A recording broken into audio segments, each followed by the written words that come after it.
I learned to play one song and on piano, Muscle Memory. And I got away with that song for a year because every time I got asked to play, I would play my one song. And it was Axel F from Beverly Hills Cop. You know, the both hands going, and it looked so abstract. It looked really impressive. And so then I would never follow up with another because I didn't have another song. I couldn't play anything else. I just had that entire thing in muscle memory.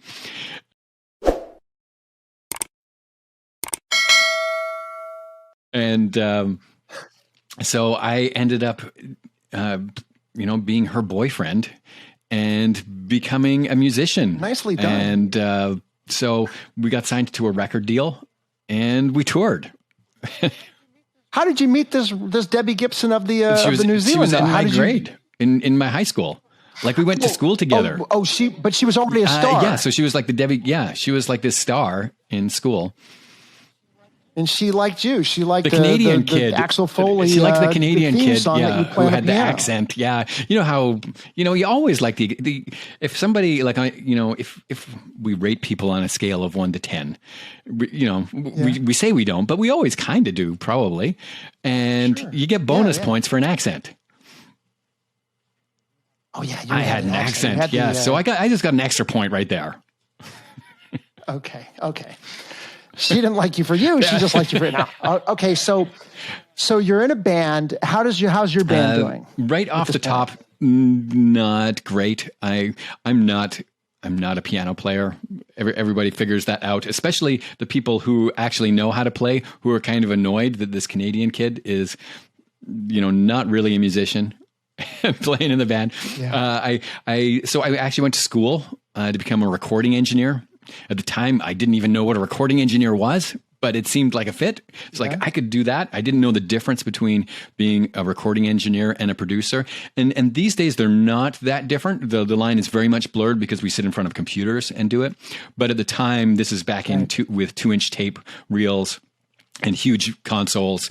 The mixing console and the tape reel is definitely the area of the recording engineer and the producers thinking about the music. They were very different worlds. And I actually became a pretty darn good recording engineer. I ended up with a little wall of gold records and I got a double platinum. Cool. And as a producer, that never really flew. I loved producing records, but didn't achieve the same success. The band ended up kind of morphing into a country act. We went to Nashville, and we got signed in Nashville and had a publishing deal. And the records just never went out. We made them. And was that your big dream at the time, though? You're like, I want to make that. I want to make this happen. I knew how to make it happen. I thought I was 26 and I thought I knew how to make this all happen. Cause I studied it. Yeah. I studied how the music was put together.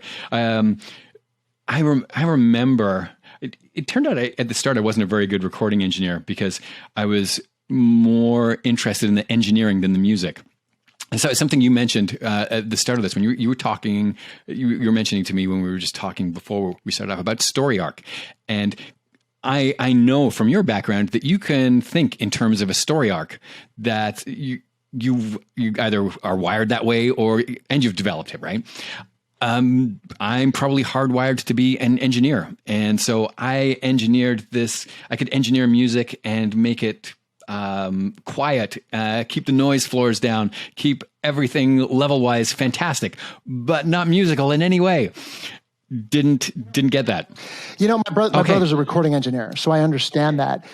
Lifelong recording engineer, which is pretty tough right about now, because things have changed. But what you're talking about is the nuts and bolts, the certain specific. It's not broad. It's you get in the weeds when it comes to recording engineering, the levels. So you're doing this thing to push along for the story arc. It fizzles out, right?